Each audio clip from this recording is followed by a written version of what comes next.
जिसका संचय आपने करके रखा है, जो आपको लगता है ना समय आने पर हमारे काम आएगा। मैं तो कहता हूं मनुष्य की बुद्धि कैसी है, आदमी कहता है हाय हाय कल रोग बीमारी होगी, ये पड़ा धन काम आएगा। अरे रोग बीमारी हो ही क्यों? ये जो तुमने इकट्ठा करके रखा है इसीलिए तो रोग बीमारी हो रही है, इसी की चिंता तो रोगी और बीमार कर रही है। देखो मनुष्य की बुद्धि कितनी विकृत है, कितनी अशुद्ध बुद्धि है। व्यक्ति कहता है कल देर सवेर ऐसा कोई समय आ जाए तो धन काम आएगा। अरे भगवान पर दृष्टि रखो, ऐसा समय आए ही क्यों?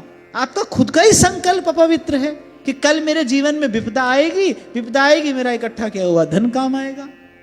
संकल्प तो आपका ही अपवित्र है। और पहले आपसे कभी मैंने कहा था, जो आपके जीवन में घट रहा है वो आप ही के संकल्पों का परिणाम, आप ही अपने बंधन का कारण हो। इसीलिए मुक्त भी आपको ही अपने आप को करना पड़ेगा। इसलिए उपनिषदों के वाक्य है, उत्तिष्ठत जागृत प्राप्य वरान निबोधत। सरल शब्दों में कभी आपको मैंने कहा था, आपका काम आपको ही करना है, कोई दूसरा करने नहीं आएगा। अब भाई दीपक सामने जलता हो, कोई आंखें ही बंद करके बैठा हो तो उसको कौन पढ़ा देगा? गुरु तो दीपक है, उसके प्रकाश में ये यात्रा की जाती है। आप आंखें खोलने को तैयार नहीं हो तो आपको कोई चढ़ाएगा कैसे? आपको गिरने से कोई बचाएगा कैसे? सच बात बताओ, ये बात व्यक्ति सोचता है कि नहीं? कल को कोई ऐसा समय आ गया तो धन काम आएगा, बताओ सोचता है कि नहीं सोचता है? सोचता है ना व्यक्ति। अरे ठाकुर जी पर दृष्टि रखो, मंगल भवन का नाम जपो, ऐसा समय आए ही क्यों? और एक बार ऐसे शूरवीर होकर भजन करके देखो, प्रभु के भरोसे एक बार ऐसे शूरवीर होकर भजन करके देखो। और इतनी कथा सुन रहे हो, ठाकुर जी का इतना स्वभाव तो समझ में आ जाना चाहिए। वो तो कहते भाई दांत से पल्लू भी जब तक दबा कर रखोगे तो हम नहीं आएंगे। बेचारे वहां बैठे बैठे दुख तो पा रहे हैं द्रौपदी की दशा देखकर। महारानी रुक्मिणी ने कहा अरे इतने व्याकुल हो रहे हैं, चले क्यों नहीं जाते? क्यों नहीं चले जाते? बोले नहीं अभी नहीं जा सकता हूं, मैं अभी नहीं जा सकता हूं, अभी उसको अपना आश्रय है। इसीलिए श्रीमद् वल्लभाचार्य महाप्रभु श्री सुबोधिनी जी में कहते हैं, श्री कृष्ण की कृपा, श्री कृष्ण की पुष्टि प्राप्ति में, अनुग्रह प्राप्ति में अगर सबसे बड़ी कोई बाधा है तो वो पराश्रय है, दूसरे का आश्रय, किसी पर वस्तु का आश्रय है। और दूसरे का आश्रय माने दूसरा व्यक्ति नहीं।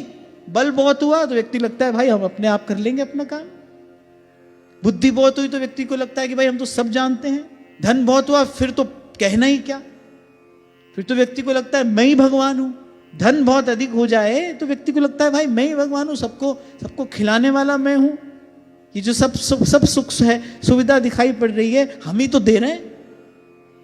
छत्रपति शिवाजी के मन में एक बार इतनी सी बात ही तो आ गई थी, जब उनके राज्य में अकाल पड़ा, प्रजा त्राही करने लगी, उन्होंने खोल दिया अपना सारा भंडार, सब लोग सुखी हो गए। ऐसे बैठे बैठे मन में कहा कि यदि मैं अपना भंडार ना खोलता तो सब मर जाते। बोले सारी प्रजा मृत्यु को प्राप्त हो जाती अगर मैं अपना भंडार ना खोलता तो। पर उनके गुरु सच में समर्थ थे, केवल नाम से ही समर्थ रामदास नहीं थे, वो सच में सर्व समर्थ गुरु थे।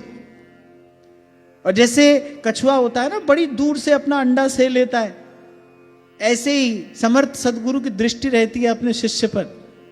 बोले अब इसके मन में ये जो गड़बड़ हुई है, ये बड़ा भारी विघ्न इसकी यात्रा में उपस्थित कर सकती है। बस अगले दिन पहुंच गए। अब शिवाजी भी बड़े समर्पित शिष्य थे, गुरु चरणों में उनकी अटूट निष्ठा थी। गुरुदेव आए हैं, आज तो उत्सव का दिन है, मेरे घर आया राजा राम जी का प्यारा, सुंदर सिंहासन पर बैठाया, चरण धोए, चरणामृत शिरोधार्य किया। और बस ऐसी कुछ चर्चा हो ही रही थी और समर्थ रामदास प्रभु के झोले में एक पत्थर था, वो जो निकालने लगे, लीला कर रहे थे गुरुदेव, पत्थर हाथ से छूटा, टूट गया। अब जब पत्थर टूटा तो वो क्या देखते हैं, उसमें एक कीट है, एक कीड़ा, वो जल पी रहा है। शिवाजी बड़े आश्चर्य में पड़ गए, बोले इस पत्थर के बीच में ये कीड़ा, यहां इसको जल देने वाला कौन है? तो समर्थ रामदास कहने लगे, बोले आजकल तो जीवन दाता एक ही है पृथ्वी पे और वो तुम हो। इस समय तो बोले जीवन दाता तुम ही तो हो। बड़ी लज्जा आई, बड़े संकुचित हो गए कि मेरे मन में जो भाव आया गुरुदेव ने पढ़ लिया और उसी दोष का निवारण करने के लिए मेरे प्रभु ने श्रम किया है, चल कर आए हैं मेरे द्वार तक। इसीलिए सहजोबाई कहती है, हम बालक तुम माए हमारी, पल पल माए करो रखवारी।